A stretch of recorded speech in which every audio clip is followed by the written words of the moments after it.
Hello दोस्तों। आज हम जिस विषय पर बात करेंगे वो जीवन में सबसे ज्यादा जरूरी है और उपयोगी भी। मैं हूं विपिन सरीन, प्रोफेसर बड़ा बिजनेस। आज हम बात करेंगे ग्रुप डिस्कशंस को कैसे हैंडल करेंगे, और या आप कह सकते हैं कि समूह में आपने किस तरह से बातचीत करनी है। आपने इस चीज का खास ख्याल रखना है। किसी व्यक्ति ने कहा था कि आपका लक्ष्य किसी चर्चा के दौरान केवल अपनी बात रख के जीत नहीं होना चाहिए, आपको उस चर्चा को विकास की ओर लेके जाना है, प्रोग्रेस की ओर लेके जाना है। आप ये देखें, हमें इस कला की जरूरत कब पड़ती है? जब हमने जीवन में आगे बढ़ना होता है, हमें नौकरी पानी होती है, नौकरी में रहना होता है, नौकरी में आगे बढ़ना होता है। उस समय हमें किस तरह से बातचीत करनी है, चर्चा करनी है, हमें इस कला का इस्तेमाल करना पड़ता है, और ये बहुत बहुत जरूरी है। सबसे पहले हमारे लिए समझना जरूरी है कि ग्रुप डिस्कशन होता क्या है। जब चार लोग किसी मुद्दे के ऊपर चर्चा कर रहे होते हैं और सबके विचार अलग हो सकते हैं, उस चर्चा को हम लोग ग्रुप डिस्कशन कहते हैं। यहां पे हमें दूसरे व्यक्ति को सुनना भी होता है और अपनी बात रखनी भी होती है, और उस बात को आपने किस तरह से रखना है, अपना एक इंप्रेशन बना के, एक प्रभाव बना के, इस कला को ही हम लोग ग्रुप डिस्कशन कहते हैं। अब हम बात करेंगे स्टूडेंट्स के लिए, जिन्हें नौकरी पानी है। नौकरी पाने के लिए उन्हें ग्रुप डिस्कशन की प्रक्रिया से होके जाना पड़ता है। हमें समझना पड़ेगा कि इंटरव्यू से पहले ग्रुप डिस्कशन होता है। इसको हम लोग एक छटनी की प्रक्रिया भी कह सकते हैं, फिल्ट्रेशन की प्रक्रिया भी कह सकते हैं। आप ये देखें कि जब हम इंटरव्यू देते हैं, हम थोड़ा सा आर्टिफिशियल हो जाते हैं, थोड़ा सा बनावटी हो जाते हैं, पर जीडी के दौरान हमारा असली व्यवहार बाहर निकल के आता है। जीडी के दौरान हमारा जो ट्रू बिहेवियर, हमारी नेचर, हमारी प्रकृति है, वो हमारी सामने आती है। आप देख लीजिए कि हमें किस तरह से अपने आप को प्रस्तुत करना है। दोस्तों, सबसे पहले बात हम टॉपिक की करते हैं। टॉपिक, मुद्दा, जिस विषय पे हम लोग बात कर रहे हैं, आपका मुद्दा एक है, पर सबके विचार अलग अलग हो सकते हैं। पर आपने किस तरह से सबसे अच्छे तरीके से अपने विचार को रखना है, यही हमने सीखना है। ग्रुप डिस्कशन के दौरान एक कैंडिडेट के रूप में आपने देखना है, जो कि बहुत जरूरी है, कि आप अपनी बात कैसे रख रहे हैं। क्या आप दूसरों को भी सुन रहे हैं? क्या आप दूसरों को समझने की भी कोशिश कर रहे हैं? और जो मुद्दे को लेकर समस्या है, उस समस्या का समाधान करने को भी आप बता पा रहे हैं, आप प्रदर्शित कर पा रहे हैं। आपको जीडी के दौरान शिष्टाचार, तरीका, इस चीज का खास प्रदर्शन करना है। तरीका गलत भी हो सकता है, सही भी हो सकता है, पर शिष्टाचार, एटिकेट जो है, वो सही तरीका होता है। इसमें आपको कुछ चीजों का ध्यान रखना है। सबसे पहले, कम बोलो, काम का बोलो, पर जरूर बोलो। बोलना बहुत जरूरी है। यदि आप चुप रहेंगे तो इससे जो व्यक्ति आपका जीडी ले रहा है, जो व्यक्ति आपको देख रहा है, वो समझ नहीं पाएगा कि आप हिस्सा ले रहे हैं कि नहीं ले रहे हैं। दूसरी चीज जिसका आपको ध्यान रखना है, वो है आपकी भाषा शैली। भाषा शैली में संयम और नियंत्रण होना बहुत जरूरी है, जिसको पेशेंस और कंट्रोल हम लोग कहते हैं। बातचीत में हिस्सा लेते रहें, लगे कि आप उस बातचीत का हिस्सा हैं, आप उस ग्रुप डिस्कशन का हिस्सा हैं। तीसरी चीज जो बहुत जरूरी है, आपकी बॉडी लैंग्वेज। आपकी बॉडी लैंग्वेज में बहुत सकारात्मकता होनी चाहिए। ये नहीं कोई कुछ बोल रहा है और आप मुझे क्या है, मुझे क्या पड़ी, ऐसे नहीं होना चाहिए। यदि कोई बोल रहा है तो आपको उसकी बात को सुनना चाहिए। ट्राई करें कि आप ही जीडी की ओपनिंग करें। उससे पहले एक चीज मैं आपको बताना चाहता हूं, जो कि बहुत जरूरी है। जीडी के दौरान आपका आत्मविश्वास नजर आना चाहिए कि हां, आपको उस विषय के बारे में जानकारी है।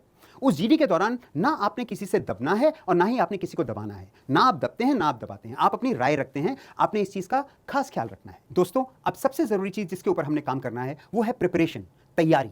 ग्रुप डिस्कशन में तैयारी का बहुत बड़ा महत्व होता है। तैयारी करने के लिए आपको अपने नॉलेज बेस को बढ़ाना पड़ेगा। आपको अपने ज्ञान को और आगे विस्तृत करना पड़ेगा। आपको न्यूज़पेपर पढ़ना पड़ेगा, आपको खबरें सुननी पड़ेंगी, आपको लोगों के जो विचार हैं, विमर्श हैं, राय हैं, उनके ऊपर कार्य करना पड़ेगा, और उनका थोड़ा बहुत आंकलन भी करना पड़ेगा। ये सबसे जरूरी है अपने आप को प्रिपेयर करने के लिए। इसके पश्चात जो मैं आपको तकनीक बताने वाला हूं, वो है प्रेप मॉडल। ये एक तरह का ब्रह्म अस्त्र आप कह सकते हैं, एक तरह का रामबाण आप कह सकते हैं, क्योंकि प्रेप मॉडल करने के बाद कोई कारण नहीं कि आप ग्रुप डिस्कशन में अपने आप को अच्छे से प्रस्तुत ना कर सकें, दूसरों को इंप्रेस ना कर सकें। प्रेप मॉडल की सबसे पहले मैं आपको फुल फॉर्म बताता हूं। PREP। पी से बनता है प्रिपरेशन, तैयारी। आर से बनता है रिहर्सल, अभ्यास। ई से बनता है एग्जीक्यूट, कर डालना। और आखिरी पी है पोस्टमार्टम। जी हां, पोस्टमार्टम। इस शब्द को गलत मत लीजिएगा। पोस्टमार्टम से हमारा अर्थ है कि आपने किस तरह का प्रदर्शन किया, दूसरों से जानने की कोशिश कीजिए। उनसे जानिए कि आप ज्यादा तेज तो नहीं बोल रहे थे, कि आप ज्यादा आक्रामक तो नहीं लग रहे थे। इन सब चीजों का ध्यान रखने के लिए आपको प्रेप मॉडल का इस्तेमाल करना पड़ेगा। तो प्रिपरेशन के अंदर आ गया, जो मैंने आपको बताया है, अपना नॉलेज बेस बढ़ाना है, ज्ञान बढ़ाना है। आपने रिहर्स करना है कि मैं इस तरह से बात करूंगा, मैं इस तरह से अपनी बात को रखूंगा। फिर उसके बाद आपने उसको प्रैक्टिकली रखना है, ई एग्जीक्यूट के अंदर। और बाद में अगर आपको दूसरों से फीडबैक मिल सके, लोग आपको बता सकें कि आप कहां सही हैं, कहां गलत हैं, ये बहुत जरूरी है। पर दोस्तों, फीडबैक को लेके थोड़ा सा आपको एक सकारात्मक दृष्टिकोण रखना पड़ेगा। ये नहीं सोचना कि अगला व्यक्ति आपको फीडबैक दे रहा है तो वो आपकी कमी बता रहा है। ये बहुत बहुत जरूरी चीज है। और आपको प्रयास करना है कि जब आप ये प्रेप मॉडल कर लें और किसी जीडी में जाएं, तो जीडी की शुरुआत आप ही करें। आप ही उस जीडी का, कहते हैं ना, एक तरह से आरंभ करें। आप ही उस जीडी को शुरू करें। उसके पीछे कारण है। कारण क्या है कि जब आप जीडी के अंदर होते हैं, उस समय आप ये देखेंगे कि जो व्यक्ति आपका जीडी ले रहा है, उसका ध्यान आपकी तरफ है।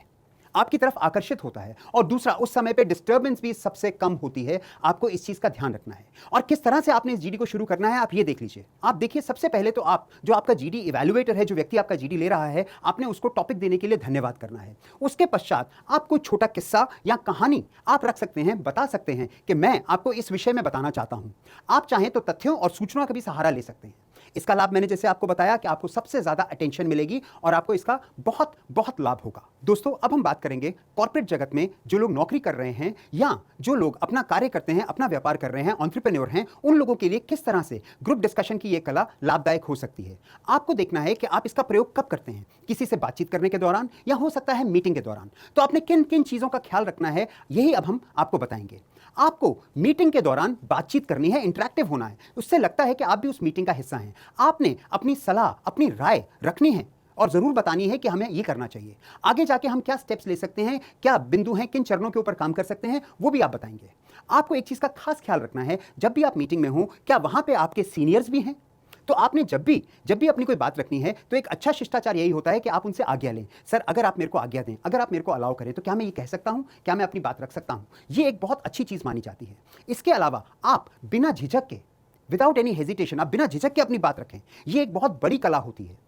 मैं एक और चीज आपको जो बताना चाहूंगा जो कि बहुत बहुत जरूरी है, एक आप इसको स्ट्रैटेजी कह सकते हैं, आप इसको रणनीति कह सकते हैं। इस रणनीति को हम लोग शॉक अनशॉक टेक्निक कहते हैं। किस प्रकार से आप लोगों को जागृत कर सकते हैं, लोगों के अंदर जिज्ञासा पैदा कर सकते हैं अपनी बात रखते हुए। अक्सर लोग क्या होता है, उनका ध्यान इधर उधर चला जाता है। वो मीटिंग में वापस आए, उसके लिए आप कोई छोटा किस्सा उन्हें सुना सकते हैं, कोई छोटा सा चुटकुला उन्हें सुना सकते हैं, कोई तर्क रख सकते हैं। आपको इस तरह से उनको शॉक देना है और कहना है वापस मुद्दे के ऊपर आए। दोस्तों, अंत में मैं आपको वो चीज बताना चाहूंगा जिसका आपको खास ख्याल रखना है ग्रुप डिस्कशन के दौरान। चाहे आप नौकरी कर रहे हो या नौकरी की तलाश कर रहे हो, दोनों जगहों पे आपको इसकी जरूरत पड़ेगी। पहले मैं बात करना चाहूंगा कि आपने क्या नहीं करना है, आपके डोंट्स क्या होंगे। पहली चीज, चीखे चिल्लाएं नहीं। आप ऊंचे स्वर में जरूर बोलें, पर आपकी बात चीखी हुई नहीं लगनी चाहिए, वो चीख और चिल्लाहट नहीं लगनी चाहिए। अपनी बात को रखें, पर कृपया करके दूसरे के पॉइंट को ना काटें, ये बहुत जरूरी है। दोस्तों, दूसरी चीज जिसका हमने खास ख्याल रखना है, आपको इमोशनल नहीं होना है, भावुक नहीं होना है ज्यादा। अगर आप भावुक होंगे तो आपका गुस्सा, आपकी फ्रस्ट्रेशन, हो सकता है आपका दुख थोड़ा सा दर्शित हो, थोड़ा सा प्रदर्शित हो। आपने इस चीज का खास ख्याल रखना है। तीसरी चीज जिसको आपने ध्यान में रखना है, कृपया करके केवल बोलने के लिए ना बोलें, काम की बात ही रखें। क्योंकि कई बार देखा गया है जीडी के अंदर लोगों के पास टॉपिक के ऊपर बात करने के लिए नहीं होता। आप बोलिए, आप कहें, आप क्यों नहीं कुछ कहते।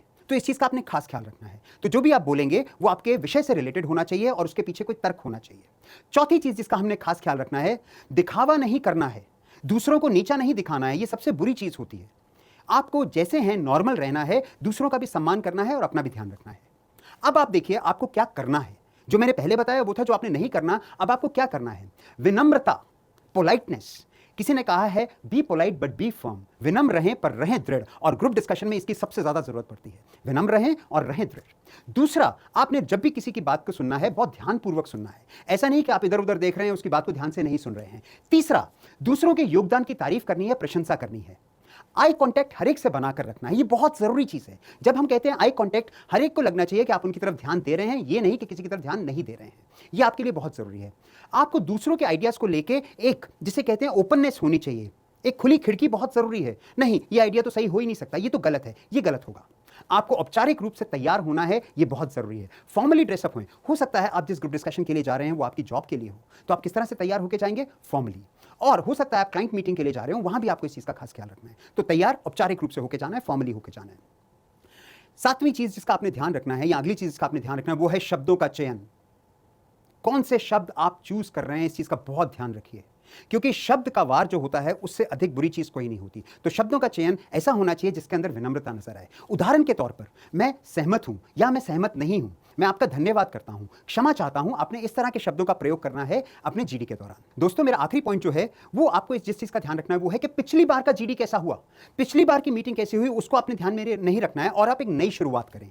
इसी से मैं अंत करना चाहूंगा। पर मैं एक चीज जानता हूं कि लोगों को पिक्चर बहुत अच्छी लगती है, और मैं अंत में आपको जो कहना चाहूंगा एक पिक्चर के रूप में बताना चाहूंगा। PICTURE। पिक्चर का P है पिच, आपका वॉल्यूम, आपकी ध्वनि किस तरह से होनी चाहिए, आपको कितना बोलना है और कितना सही बोलना है, इस चीज का ध्यान आपकी पिच रखती है। फिर आती है इन्फ्लेक्शन, किस तरह से आपकी बात के अंदर उतार चढ़ाव होना चाहिए। यदि आप एक ही उसके अंदर लय में बोलेंगे तो वो ठीक नहीं लगेगा, वो मशीनी लगेगा। तो इसलिए आपको इन्फ्लेक्शन, उतार चढ़ाव, इसको हम लोग मॉड्यूलेशन भी कहते हैं, इसका ध्यान रखना है। सी से बनता है कर्टसी, विनम्रता और शिष्टाचार दोनों आपकी भाषा शैली में नजर आने चाहिए। आपकी टोन, ध्वनि किस प्रकार की होनी चाहिए, ना ही वो नकारात्मक हो ना ही कटाक्ष करने वाली, हाँ सहज जरूर होनी चाहिए।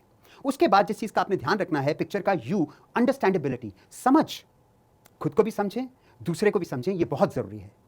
आर से बनता है रेट, रेट ऑफ स्पीच, आपकी शब्द गति कितनी होनी चाहिए, आपने इस चीज का खास ख्याल रखना है, क्योंकि ये शब्द गति ही है। यदि आप लोगों को अपनी बात नहीं समझा पाएंगे तो उसका कोई फायदा नहीं है। तो शब्द गति इतनी कि सुनने वाले को भी आराम रहे और बोलने वाले को भी आराम रहे। ई से है इनंसिएशन, इनंसिएशन है कि आप किस चीज के ऊपर कितना प्रभाव दे के बात को रख रहे हैं, आप कितनी चीज के ऊपर आप जोर डाल रहे हैं जब भी आप ये बात करें। उदाहरण के तौर पर हिंदुस्तान में 20 मिनट में पिज्जा तो डिलीवर हो जाता है, पर 20 मिनट में एम्बुलेंस नहीं पहुंचती। इस चीज का आपने खास ख्याल रखना है। ये इनंसिएशन का हिस्सा है कि आप किस तरह से अपनी बात के ऊपर दबाव डाल रहे हैं, प्रभाव रख रहे हैं। मैं आशा करता हूं आपको ये वीडियो अच्छा लगा होगा, आपको इससे काफी कुछ सीख भी मिली होगी। मैं आपसे एक निवेदन करूंगा कि आप अपने नोट्स बनाएं और लिखने की आदत डालें। ये बहुत जरूरी होता है किसी भी फॉर्मल डिस्कशन या चर्चा के लिए, चाहे आप नौकरी के लिए जा रहे हैं, चाहे आप किसी मीटिंग के लिए जा रहे हैं, तो आपने इस चीज का खास ख्याल रखना है। मैं अंत में आपका धन्यवाद करना चाहूंगा, आपने अपना समय और ध्यान जो हमको दिया उसके लिए धन्यवाद।